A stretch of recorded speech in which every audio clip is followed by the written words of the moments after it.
이번에 이강인 선수의 홈구장이 된 요 파르크 대 프랑스 경기장이 지금으로부터 25년 전 1998년 프랑스 월드컵에서 유상철 감독님이 골을 넣은 경기장입니다.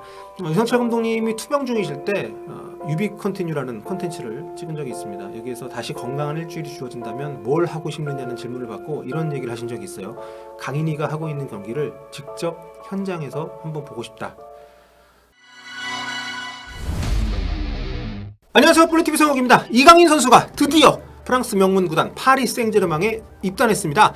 7일 저녁 권창훈 선수 결혼식에 참석하는 모습이 포착이 되면서 서울에 머물고 있는 게 확인이 됐었던 이강인 선수인데요. 8일 오전 파리 비행기에 몸을 실었습니다. MBC가 이강인 선수 관계자의 말을 전한 보도에 따르면 구단 측에서 잡아준 비행편이었다고 하는데요. 파리 샤를 드골 공항에 도착한 시간이 현지 시간으로 8일 오후 4시 10분, 한국 시간하고 이제 7시간 차이니까 우리로 치면은 8일 저녁 11시 10분에 파리에 착륙을 한 셈인데 비행 시간 12시간 정도를 잡으면 한국에서 아침 9시 5분발 에어프랑스가 한 편 있거든요. 요걸 타고 간 것 같습니다. 자, 그러면 공항에서 곧바로 파리 생제르맹 구단으로 이동을 했겠죠? 파리 공항 도착하고 4시간 만인 한국 시간 9일 새벽 3시에 오피셜이 떴으니까 와, 그거 진짜 바빴을 것 같습니다. 장거리 비행에 곧바로 구단 가서 사인하고 촬영하고 가서 보면 컨텐츠 엄청 만들었더라고요. 옷도 다양하게 갈아입으면서 굉장히 좀 이강인 선수의 여러 가지 모습, 파리 생제르맹이 정말 이 선수를 얼마나 원했는지, 얼마나 반가워하는지를 보여주는 그런 컨텐츠들이 다양하게 올라왔습니다. 아무튼 PSG가 진짜 이강인 선수만 도착을 하면 모든 게 다 진행이 될 수 있게끔 작업을 아주 엄청 잘해놨던 모양이더라고요. 예전에 리오넬 메시 영입할 때도 그랬습니다만 이런 거 진짜 굉장히 폼나게 잘 만드는 팀인 것 같습니다. 이번에 오피셜 뜨기 30분 전에도 이렇게 태극기하고 현재 시간 같이 띄워서 다음 영입 공식 발표가 되는 선수가 누군지 힌트를 주는 이런 예고편을 올리기도 했었는데 역시 뭐 메가 클럽다운 그런 일처리가 아닌가 이런 생각이 드는 오피셜이었습니다. 자, 이강인 선수가 입단하게 된 파리 생제르맹은 UEFA 유럽 축구 연맹이 최근 10년 성적을 기준으로 매기는 클럽 랭킹이 있습니다. 여기에서 유럽 전체 7위에 올라있는 팀입니다. 레알 마드리드가 1위고 김민재 선수 입단이 유력한 바이에른 뮌헨이 2위고요. 그리고 이번에 챔피언스리그 우승한 맨체스터 시티가 파리 생제르맹 바로 아래인 8위에 위치를 해 있고 참고로 김민재 선수의 현 소속팀 나폴리는 19위, 손흥민 선수의 토트넘은 18위에 랭크가 되어 있습니다. 그나저나 유럽 클럽 랭킹 탑 7에 우리나라 선수가 이제 2명이나 동시에 뛰게 되는 시즌이 온다는 게 새삼 참 대단하게 느껴집니다.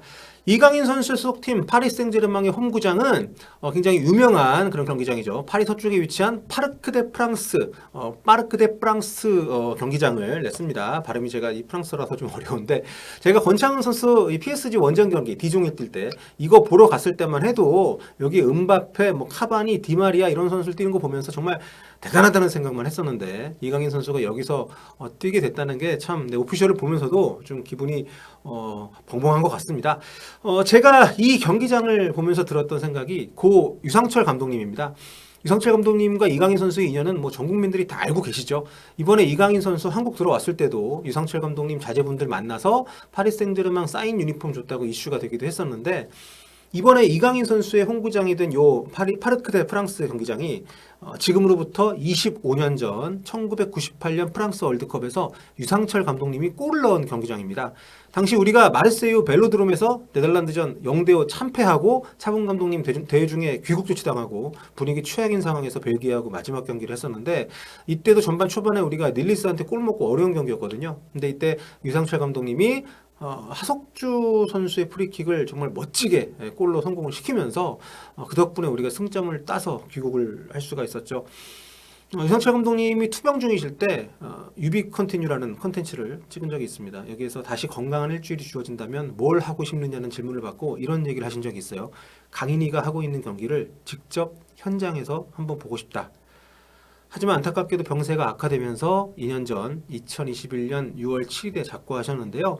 이번에 이강인 선수가 PSG 입단을 하고 파르크 대 프랑스 경기장에 이제서 경기를 하게 됐으니까 이강인 선수 뛰는 거 직관하고 싶어 하셨던 유상철 감독님 생각이 나서 기분이 참 묘하더라고요.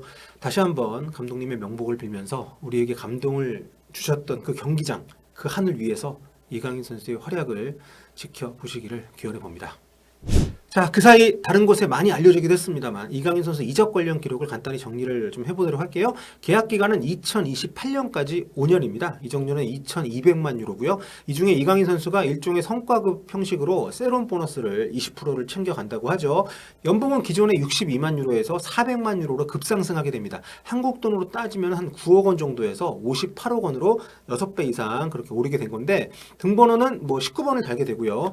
10일에 시작되는 파리 생제르맹 프리시즌 일정에 처음부터 함께 하게 될 거라고 합니다. 첫 경기 일정은 이제 일본이 될 거예요. 상대는 크리스티아노 호날두가 소속되어 있는 사우디 클럽 알 나스르입니다. 7월 25일 화요일에 경기가 있을 예정이고, 그때까지 좀 선수들하고 좀 친해지고, 또 새 감독 왔으니까 또 새 감독하고 좀 친해지는 시간, 또 서로의 어떤 축구를 이해하고 또 준비하는 시간이 좀 되지 않을까 생각이 되고요. 참고로 유럽 축구 선수급의 전문 사이트인 캐폴로지라는 곳이 있는데요. 여기서 공개한 내용을 보면 이강인 선수의 마요르카 연봉이 그간 언론에서 추정한 금액보다 훨씬 적습니다. 여기 자료를 보면 이강인 선수가 마요르카에 입단하면서 발렌시아 시절 받던 급여에서 반 이상을 삭감한 걸로 나옵니다. 그러니까 마요르카에서는 기본 연봉이 9억이 아니라 3억 5천만 원이었다는 건데, 근데 라리가 팀 에이스 선수가 이것밖에 안 받나 싶은 생각이 들 수밖에 없죠. 이적료도 없이 이적한 선수이기 때문에 이게 사실이 아니지 않나 싶기도 합니다만, 뭐 수당 같은 경우는 뭐 기본급에서 따로 표시가 추가로 여기 포함 안 되니까. 네. 그리고 이번에 받은 세론 보너스 조항 같은 거를 감안하면 뭐 그럴 수도 있지 않나 싶긴 한데, 그래도 너무 적은 액수이긴 하죠. 뭐 다른 거 정보를 봐도 이강인 선수 주급이 뭐 8천 파운드, 1년에 한 42만 파운드, 그러니까 한 7억 원 정도로 추정이 되고 있긴 합니다. 그러니까 알려져 있는 액수보다 좀 적게 나오고 있긴 한데, 아무튼 뭘로 봐도 발렌시아에서보다는 많이 주급을 받는 이적이 아니었다는 거죠. 그러니까 정말 마요르카로 오면서 이강인 선수가 얼마나 마음을 정말 굳게 다잡고 또 스스로의 기량에 얼마나 자신감을 갖고 있었는지를 느껴지게 하는 그런 수치인 것 같아서 진짜 더 대단한 선수라는 생각이 듭니다. 자, 다소 떠들썩한 이적설 끝에 환대받으면서 입단한 파리 생제르맹입니다. 올 시즌 새 감독 체제에서, 그리고 주전급 선수들을 다수 영입을 하는 이런 분위기 속에서 파리 생제르맹은 포스트 메시 시대를 준비를 하고 있는데요. 기존의 네이마르, 또 은바페 같은 경우는 거치가 좀 계속 오림중이긴 합니다만, 이런 그 정말 쟁쟁한 탑급 선수들과 함께 발을 맞출 수 있는 기회를 이 새로운 팀에서 얻게 됐다는 거. 물론 주전 경쟁이 굉장히 좀 치열하긴 하겠습니다만, 그래도 기대가 안 될 수는 없는 시즌이 아닌가 생각이 되고요.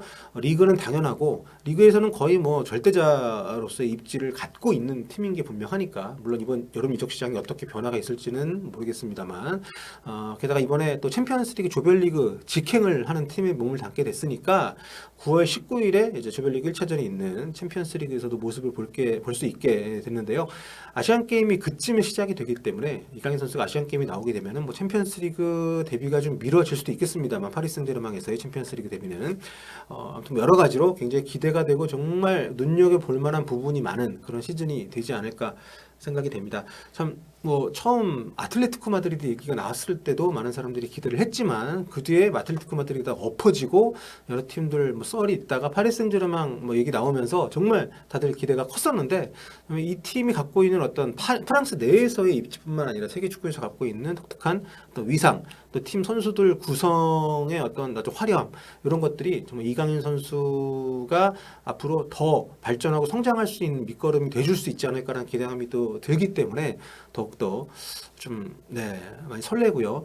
또 우리가 다음 1월달에 아시안컵 있지 않습니까? 그 아시안컵에 은바페, 네이마르와 함께 뛰는 파리 생제르맹의 이강인, 뭐 토트넘 프리미어리그 득점왕 출신의 손흥민, 그리고 바이에른 뮌헨 주전 수비수인 김민재, 뭐 그밖에 다른 우리 유럽 선수 너무 많기 때문에 일일이 다 거론을 못하겠습니다만, 정말 최고의 라인업으로 우리가 아시아를 정벌할 수 있는 기회를 또 만날 수 있지 않을까 하는 생각이 들어서 굉장히 기대가 많이 되고요.